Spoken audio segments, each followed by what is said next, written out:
Hey dear friends, this is doctor Preeti Batra और अपने इस चैनल पर हम बात करते हैं लॉ ऑफ रेजोनेंस की, मैनिफेस्टेशन की एंड लॉ ऑफ अट्रैक्शन। आज हम बात करने वाले हैं कि कैसे न्यूरो लिंग्विस्टिक प्रोग्रामिंग हमें हेल्प कर सकती है हमारे ट्रिगर्स को आइडेंटिफाई करने में। अब बहुत बार ऐसा होता है कि हमें पता ही नहीं होता कि हमारे ऑटोमेटिक थॉट्स क्या चल रहे हैं। अनकॉन्शियसली हम एकदम से रिएक्ट करते हैं सिचुएशंस पे। तो इन ट्रिगर्स को पहले समझना ज़रूरी है कि हमारे ट्रिगर्स हैं क्या, और ये हमको समझाती है एनएलपी की सब मोडालिटीज़। यानी कि अगर किसी की टोन आप देखेंगे कि किसी की टोन अगर कुछ ऐसी है, स्टर्न है, यानी कि वो गुस्से में बोल रहे हैं, तो क्या आप ट्रिगर हो रहे हैं उन चीज़ों से। तो पहले हम ये समझते हैं कि ट्रिगर्स होते क्या है। तो ट्रिगर जो है that is kind of a emotional situation, और मे बी आपके लिए एक स्विच का काम करते हैं। जैसे हम स्विच ऑन ऑफ करते हैं तो वो एक स्विच का काम करते हैं कि जो आपको एक इमोशनल स्टेट से दूसरे इमोशनल स्टेट में तुरंत ट्रांसफर कर देते हैं। ठीक है, जिसको हम रिएक्टिव ट्रिगर्स भी बोलते हैं। जैसे कि अगर सपोज किसी ने थोड़ा सा भी गुस्सा किया तो वो हमारे लिए उसकी टोन, उसका बिहेवियर, उसका एटीट्यूड हमारे लिए एक ट्रिगर बन जाता है, राइट। तो बस यही चीज़ हमने नोटिस करनी है कि क्या हमारे ट्रिगर्स हमको इतना डिस्टर्ब करते हैं कि हम भूल जाते हैं कि हमको बिहेव कैसे करना है। क्या हम रिएक्ट करते हैं सिचुएशंस में, या फिर हम उन ट्रिगर्स को समझकर हमको पता है कि अच्छा ये एक इमोशनल ट्रिगर है तो मुझे इस चीज़ के लिए किस तरीके से बिहेव करना है। इस तरीके से हम इन चीज़ों को समझने की कोशिश करते हैं। तो पहले समझते हैं ट्रिगर्स कितने तरह के होते हैं। तो ट्रिगर्स जो है वैसे तो हमने साइकोलॉजी पॉइंट ऑफ व्यू से 3 पार्ट्स में डिवाइड किया है। First one is our emotional triggers, और सेकंड होता है हमारा सिचुएशनल ट्रिगर, और तीसरा होता है सोशल ट्रिगर।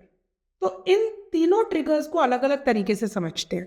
तो जो इमोशनल ट्रिगर्स है वो हमारे उन इमोशंस को इवोक करते हैं, या फिर एक तरीके से हमें इंस्टिगेट करते हैं। जैसे किसी माचिस की तीली हम जलाते हैं तो वो जो चिंगारी आती है, तो चिंगारी जैसे आग बन जाती है, उसी तरीके से एक चिंगारी का काम करते हैं ये इमोशनल ट्रिगर्स। जैसे कि हमारा फियर, जैसे कि हमारा एंगर। तो ये जितने भी एक इमोशनल रिस्पॉन्स हैं जो हमारे पास होते हैं, वो हम किस तरीके से उन चीज़ों के लिए ट्रिगर हो जाते हैं। फॉर एग्जाम्पल, अगर मुझे फियर ऑफ पब्लिक स्पीकिंग है, ठीक है, या फिर अगर मुझे स्टेज पे चढ़ने में या हाइट से डर लगता है, राइट। तो आपके जितने भी इस टाइप के इमोशनल ट्रिगर्स होंगे जो आपके किसी इमोशन को तुरंत एक्टिवेट कर देते हैं। यानी कि आपने जैसे ही वहाँ पर उस फियर को देखा, आपका जो न्यूरल सर्किट है, यानी कि माइंड में हार्मोन एक रिलीज हुआ, और आपके दिमाग के अंदर वो ही रिस्पॉन्स एज फियर तुरंत आ गया। तो इस तरीके से आपके जो ट्रिगर्स होते हैं इमोशन से रिलेटेड, जेलेसी हो गया जब कोई शो ऑफ कर रहा होता है, जब इस तरीके की सिचुएशंस आती है जहाँ पर आपका मन नहीं है किसी से बात करने का, लेकिन आपको वहाँ जाना पड़ रहा है, तो आपके इमोशनल ट्रिगर्स हैं।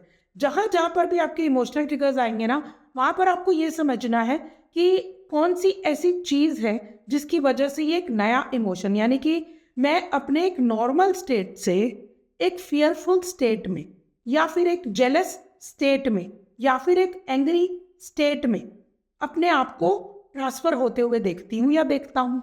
ठीक है, तो यहाँ हमको इमोशनल ट्रिगर्स को इमोशंस के बेसिस के ऊपर समझना है।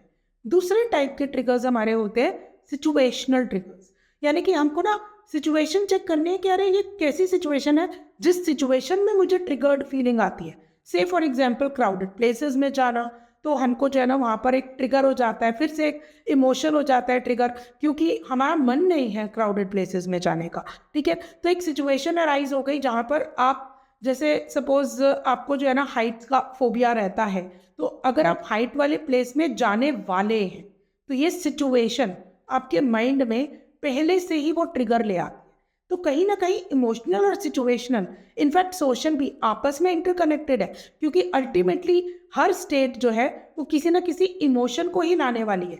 लेकिन हमने सिर्फ कन्वीनियंस पॉइंट ऑफ व्यू से इनको अलग अलग फॉर्म में आपको बताने के लिए डिवाइड किया है। तो सिचुएशंस में fear of public speaking, suppose आपको जो है आप क्लास में बैठे हैं और एकदम से टीचर ने बोला कि चलो ये वाली चीज़ सुनाओ या फिर ऐसे कुछ बोलो, ठीक है। और अभी आपके दिमाग में एकदम से वो ट्रिगर आ गया कि ओहो अब इस सिचुएशन में मैं कैसे बात करूँ, या फिर हमारे दिमाग में ये रहता है कि अगर मुझे कहीं पहली बार जाना है, अपने आप को इंट्रोड्यूस करना है, तो इस सिचुएशन से जो ट्रिगर हो रहा है आपके अंदर, जो ट्रिगर हो रहा है बिकॉज ऑफ द सिचुएशन, वो सिचुएशन जो ट्रिगर होगा वो उस चीज़ को समझना क्यों ज़रूरी है, क्योंकि अब आपको ये पता है कि आपकी इमोशनल स्टेट चेंज हो रही है, ठीक है। तो क्या मैं इस सिचुएशन में चेंज करूं तो मेरी सिचुएशन यानी कि मेरा इमोशन ठीक हो जाएगा।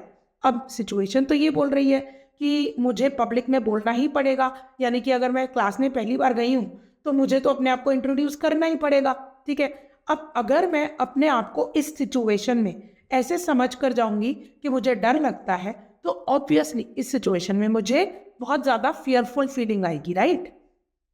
इसी तरीके की जितनी भी सिचुएशंस होती है ना, क्राउडेड प्लेसेस में जाना या फिर सोशल गैदरिंग्स में जाना, जहाँ पर आपको जो है ना एक सिचुएशनल ट्रिगर फील होता है, या फिर किसी ऐसी जगह पे जाना जिन लोगों को आप पसंद नहीं करते, मे बी आपके रिलेटिव्स हो, मे बी कुछ ऐसे लोग जो आपको क्रिटिसाइज करते रहे हो, तो यहाँ हमारा थर्ड ट्रिगर समझना बहुत ज़रूरी है, जिसको हम सोशल ट्रिगर बोलते हैं, ठीक है। सोशल ट्रिगर ना स्टार्ट हो जाता है हमारे बचपन में, यानी कि हमारी कुछ फीलिंग्स, जैसे कि आई एम नॉट लव्ड, कि मुझे जो है ना सोसाइटी से वैलिडेशन चाहिए, बार बार बार बार ये सिचुएशन में मुझे ये चीज़ फील होनी चाहिए कि सोशली मुझे लोग एक्सेप्ट कर रहे हैं, यानी कि आई एम लव्ड, मुझे लोग एक्सेप्ट कर रहे हैं। तो ये जो सोशल एक्सेप्टेंस की वजह से हमारे इमोशनल ट्रिगर आते हैं ना, यानी कि अगर सपोज आप अपने, यानी एक छोटा बच्चा जो है ना केजी क्लास में पढ़ता है और वो पार्क में खेलने के लिए गया, और सोशली उसके जो पीयर ग्रुप है वो उससे एज में थोड़े बड़े हैं, तो उन्होंने उसको एक्सेप्ट नहीं किया, यानी कि उसको बोला कि हम अभी नहीं खिला सकते, ठीक है। अब ये जो बच्चा है उसको तो नहीं पता ना कि उसके अंदर जो है ना वो चीज़ एक एज अ ट्रिगर स्टोर हो रही है। तो ये जो इन्फॉर्मेशन होती है ना, जो हमारा माइंड स्टोर करता है कि मुझे तो लोगों ने सोशली एक्सेप्ट नहीं किया, because of which there is a emotion that is, you know, it is released by our brain in the form of the hormone. तो वो जो हार्मोन रिलीज होता है जिसमें because of not being loved you feel bad about it, तो आपको अंदर से ना फ्रस्ट्रेशन फील होने लग जाती है, या फिर कभी कभी गुस्सा आता है, और जब आप नॉट फीलिंग लव्ड वाली फीलिंग में आते हो ना तो हर्ट फील होता है, ठीक है। आप नोटिस करेंगे कि ये जो मेरी हर्ट फीलिंग है कब कब होती है, क्या ये सोशल एंग्जाइटी की वजह से हो रही है कि मुझे लोगों ने सोशली एक्सेप्ट नहीं किया, तो वो हमारा ट्रिगर पॉइंट है। कि हो सकता है कि जब मैं एक नई सोशल गैदरिंग में गई हूँ तो वहाँ मुझे फीलिंग आ रही है कि मुझे लोगों ने एक्सेप्ट नहीं किया, ठीक है।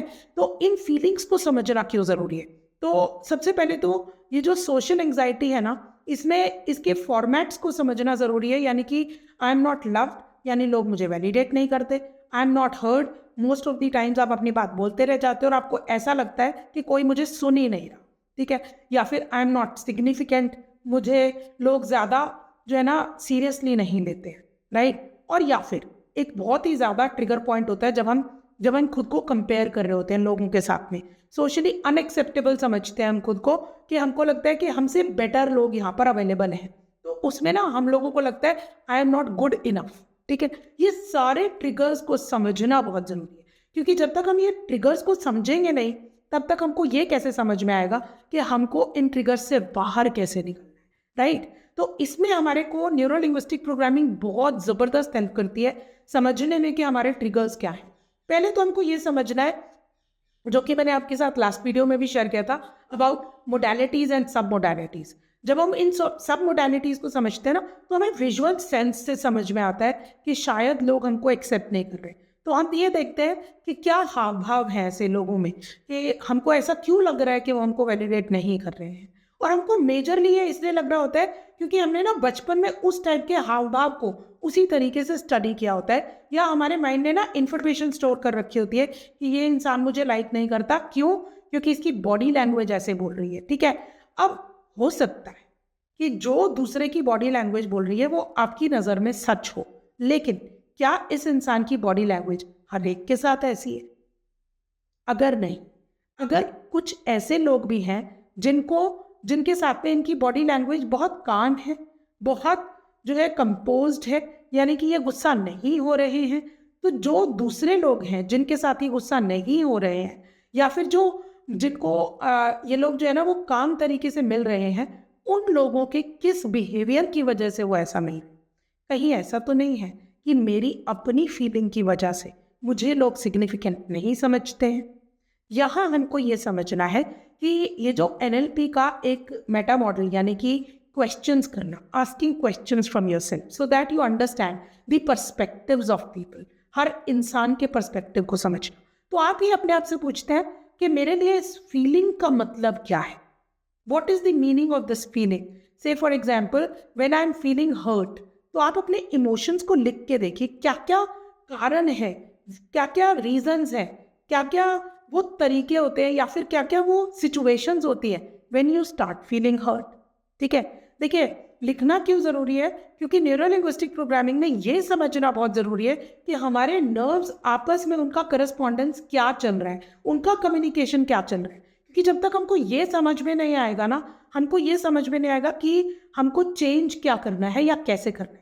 अपने पर्सपेक्टिव्स को बदलने के लिए हमको इस लैंग्वेज को समझना बहुत ज़रूरी है। तो अपने ट्रिगर्स को समझने के लिए ना आप अपने आप से ना क्वेश्चंस पूछिए, एक फीलिंग का क्वेश्चन पूछिए कि ये फीलिंग का मेरे लिए क्या मतलब है, अच्छा ये वाले इमोशनल ट्रिगर का मेरे लिए क्या मतलब है, और अपने मीनिंग्स को लिखना शुरू कर दीजिए।